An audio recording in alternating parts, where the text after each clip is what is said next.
Hello, it's been a while since I last made any videos, but I've been very busy.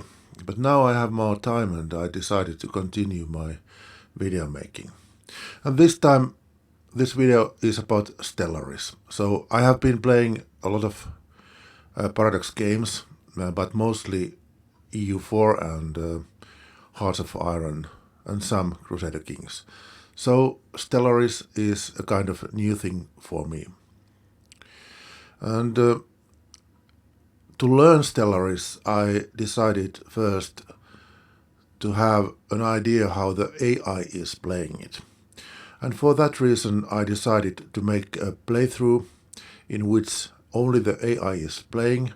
And then what I did, I gathered some statistics over different things. So how you do this? In Stellaris, you start a new game and you choose some nation, for example, United Nations of Earth, and then you select that nation.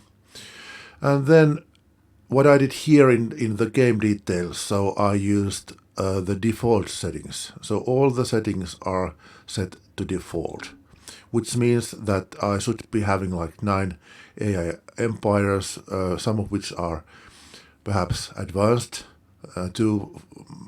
perhaps 2 fallen empires, etc.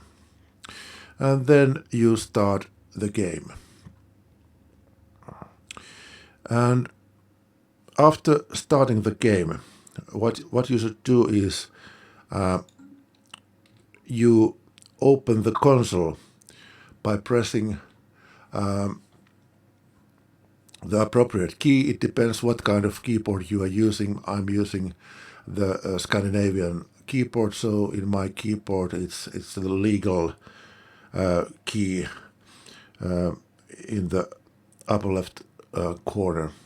But whatever keyboard you are using, there is always the shortcut of Shift-Alt-C, which hides and gets the console back to be seen. And here what you type is, you type observe, and then you are no more playing any specific nation, but the AI takes care of all the empires.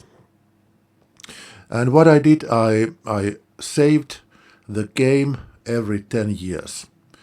And before saving, I went through all the nations by selecting it. For example, play 0 Situation log has been updated. Gets you the first nation, which happens to be the nation I chose. And then I gathered different kind of statistics. For example, the energy produced and consumed, as well as the minerals, food, consumer goods, alloys, etc. I also gathered information on influence, how much do you generate influence, about the unity generation, research generation, and the empire sprawl and administrative capacity, on population, number of starbases, and also the fleet strength and the naval capacity. I also collected data on the number of colonies you have, the fleet power, if you have many fleets, so I summed up all the military powers of those fleets to get one number describing how powerful your fleet is. And I also collected data on how many construction ships you are using and how many science ships. And additionally, I looked how many edicts the AI nation is having active, and also how many species the empire has, as well as whether the empire is using robots or not. And so let's go and see what kind of figures did I get. So first, here are the empires which were generated in the game. As you can see, there are many different kind of government types and personalities, and there were also 2 fallen empires which are here. So I did collect also information on fallen empires, but in this video I'm not going to talk about them, perhaps in a different video. And these bold marked empires here, they are advanced start empires. There were two of them. Here, the last column, you can see what was the final rank of these empires in the end of the game.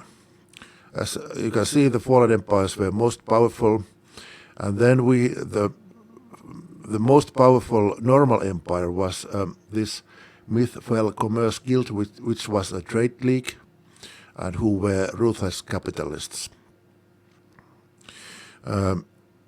And as you can see, the advanced start didn't mean much, because one of the advanced start empires died before the end, and the other one was not so good either. So let's go to the statistics.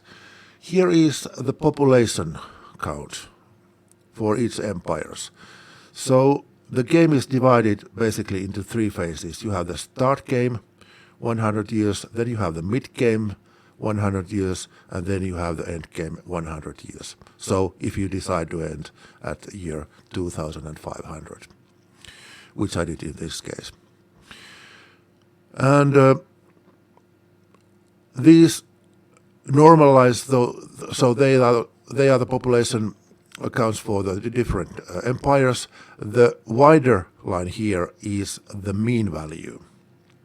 And this blue area here, it corresponds to the confidence interval based on standard deviation. So within this blue area, you are supposed to have most of the nations. And as you can see, the most populated empire at the end of the game had about 2,500 populations. So when you start, you have about 35. And the way I usually think about these numbers is that they are billions. So you have in the start you have about 35 billion people, and at the end of the game you might have as many as 2,500. And these numbers here are the mean values in different years. So at the start of the game, the mean value is about 35. And when the mid game starts, it's about 150. When the end game starts, it's about 500. And at the end of the game, it's about 1,600. So if you want to be above the average, you should aim at these numbers in different years. And as you can see, some of the nations cease to exist in the early late game and in the mid late game. Here are the number of colonies. So you start normally with one. There was one nation which started, I think it was 2 or 3, and as the time goes on, you get new colonies. So at the end of the game, the best empires had more than 40 colonies.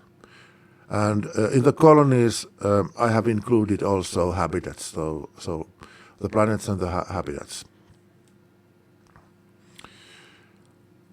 And here again, you can see that if you want to be above average at the start of the mid game, you should have 6 colonies.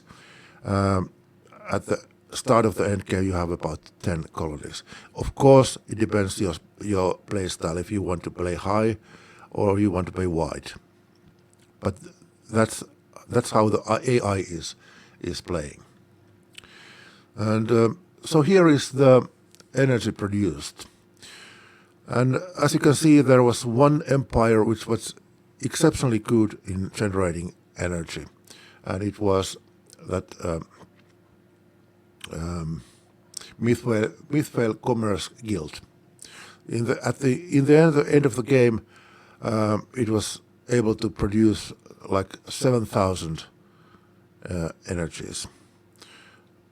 And again, here are the mean values. So you start at something like 85, and when the mid game starts, if you want to be above average, you should have more than 355. At the start of the end game, you should have around 1,000 energies generated.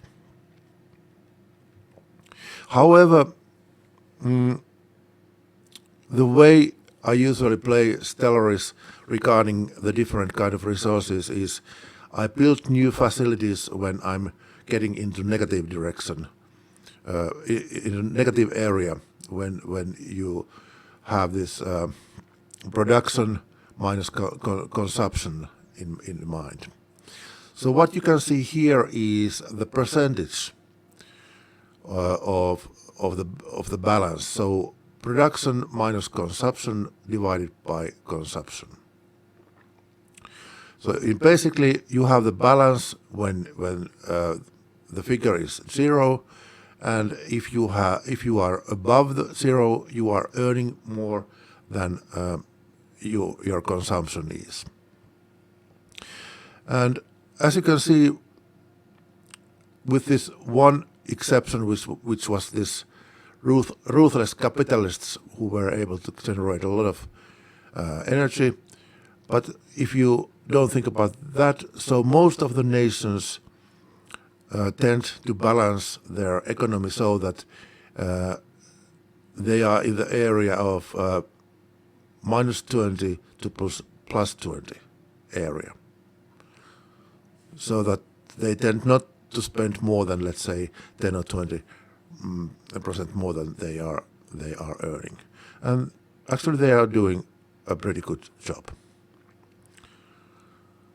So in the mid game and start of the end game, most of the nations are rather well balanced in their energy production. Here are the minerals again, and as you can see, as the game progresses, you get more and more minerals. That is self-evident. And here are the numbers for mean values. So in the start of the game, you are generating about 54 minerals. At the start of the mid game, about 250. At the start of the end game, about 600, and in the end of the game, the mean is already 1,800. And here is the mineral balance. There is one notable exception again, but apart from that, you can see that the nations tend to be well balanced. And as for the minerals, all the empires are usually on a positive area, so they are producing more minerals that compared to their consumption.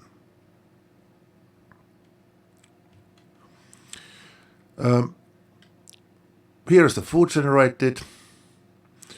So at the end of the game, the mean value is about 1,700, and the food balance you can see here.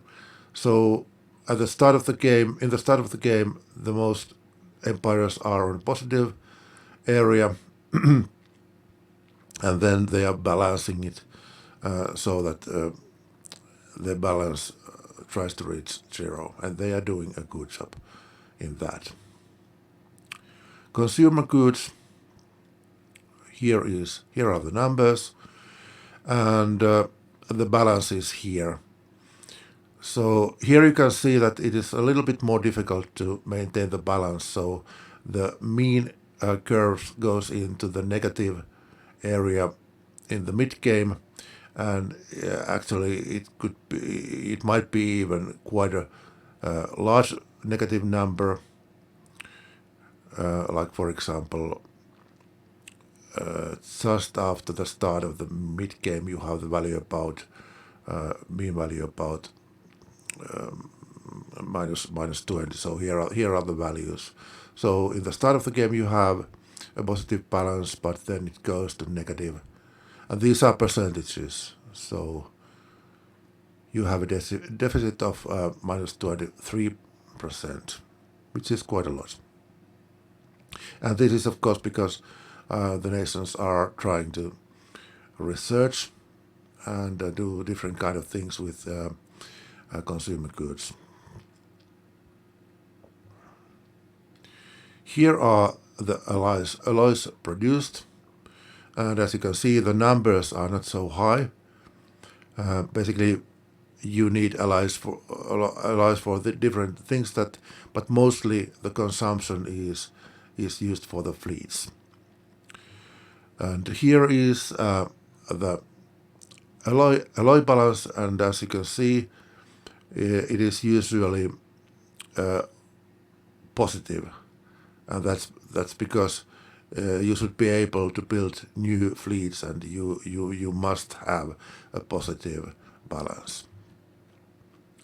As for the influence gain, you start usually with somewhere above 3, and as the game progresses, you are able to generate more and more influence, so that in the end of the game, you are usually above 6 generation.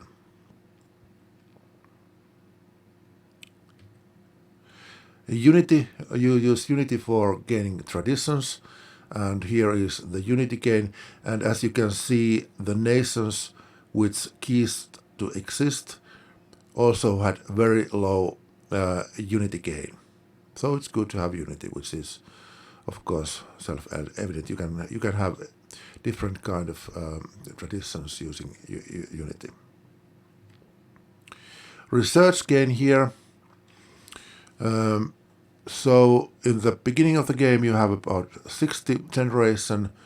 In the start of the mid game, you have about 200, and you should aim at having 1,000 or above when you are in the end game. And here you can see again that the nations which were not successful, they had the lowest amount of generated research, except for this one here. So the administrative capacity, it is a number which describe how large a nation you are able to rule, and it comes from different things. What you can do, you can build administrative buildings, and you can research different kind of technologies to get that number bigger. And here are the statistics for this game. As you can see, at the beginning your administrative capacity is around 50, and as the time goes, the AI tends to raise it quite a lot. So in the mid game you have around more than 100, and when the end game starts, you normally have nearly 400, and at the end of the game you have about 1,000. Some of these empires were especially effective, so in the end of the game they had an administrative capacity of 1,500, which is a lot. So the empire sprawl is a number which describes how large your nation is, and it comes from different things like how many planets you have, how many systems you have, what is your population, and etc. And it is compared to the administrative capacity. If it is above the administrative capacity, you are going to have different kind of maluses. You don't want to have your empire sprawl high above your administrative capacity. And it seems that the AI empires are doing quite a good job on that. So the balance is here at the 0 level, and as you can see, most of the AI nations are having their balance in the area of -25 to 25%. So they are trying to keep their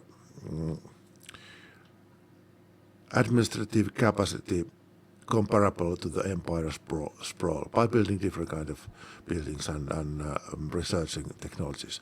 And as you can see here very evidently, if an empire goes either above or under this safe area, this blue safe area here, they are in danger. So these nations, all which are outside, they cease to exist. The naval capacity tells you how many ships and how many ships you can have, and you can advance your naval capacity by researching technologies and building some buildings. And here are the statistics for naval capacity. You start with something like 20, and when the mid-game starts, the mean value is around 100. And 100 years later, at year 2400, the mean value is about 250. And at the end of the game, it's around 600. But there are great differences between different empires, as you can see here. Again, I calculated a balance of the fleet size compared to the naval capacity, and as you can see, the AI tries to keep its fleet size and naval capacity in good balance. So they are, and the other thing you can notice is that the AI does not construct their fleets usually up to the naval capacity, but keeps it under. So when the game starts, it's very under. It's minus 80%. At the mid game, about minus 40%, and that figure basically stays the same. So this balance, it seems that it's always negative. They don't have as many ships as they could build based on their naval capacity. So the military power.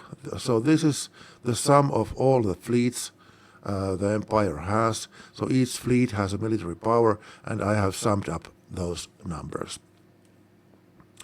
In the beginning, the fleet power is somewhere around 100, 200 figures.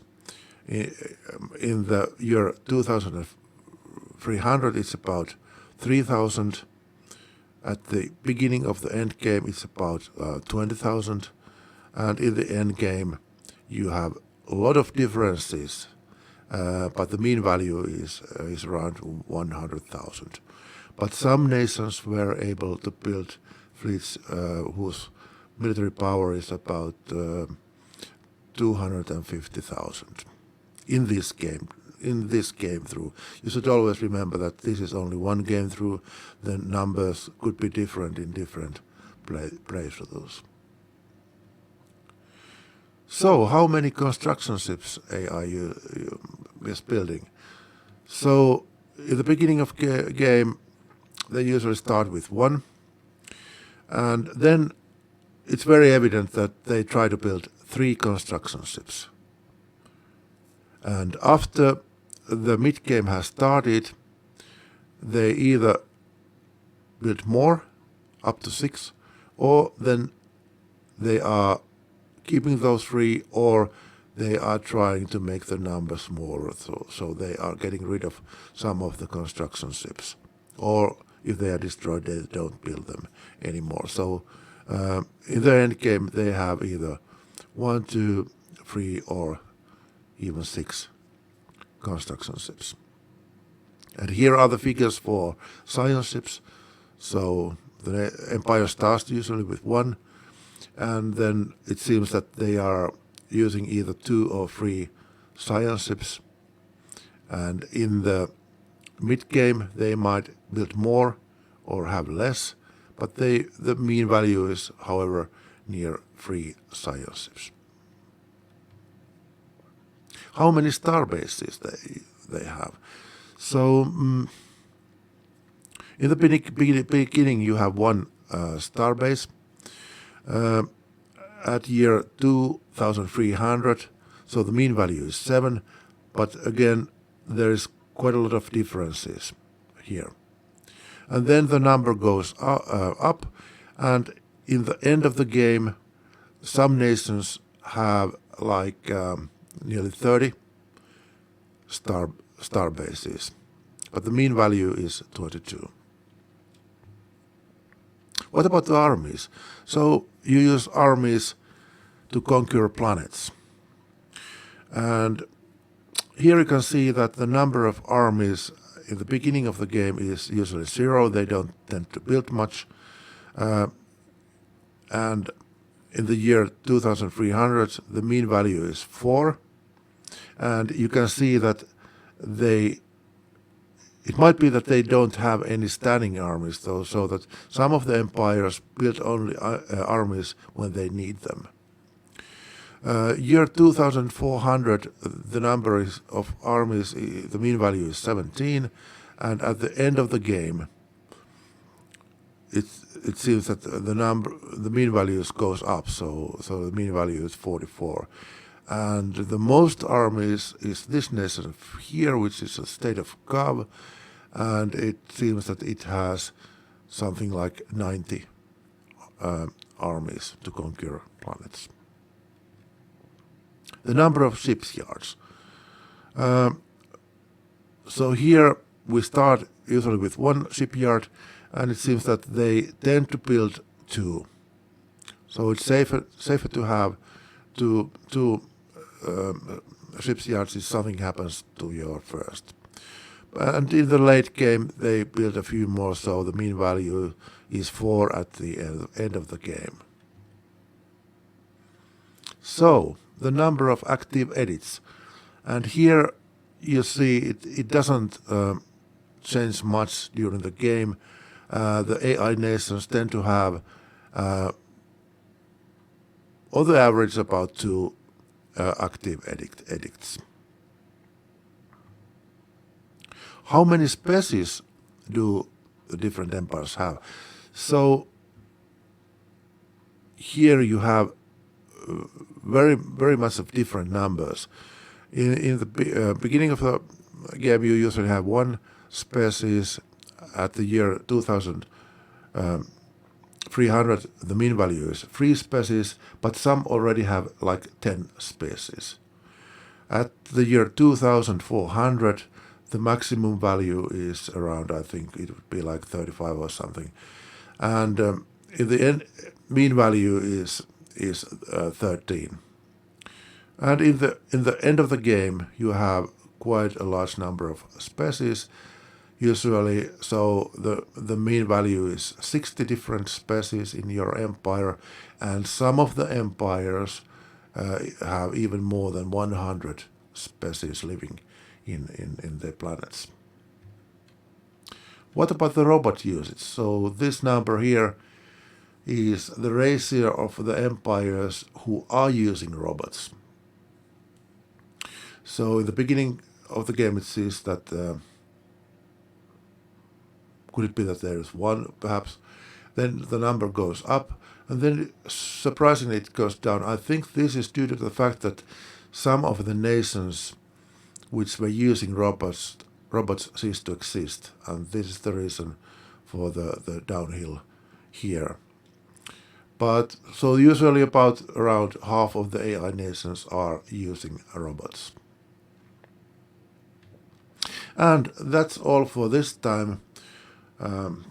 Thanks for watching, and I will be doing these kind of videos in the future. Bye.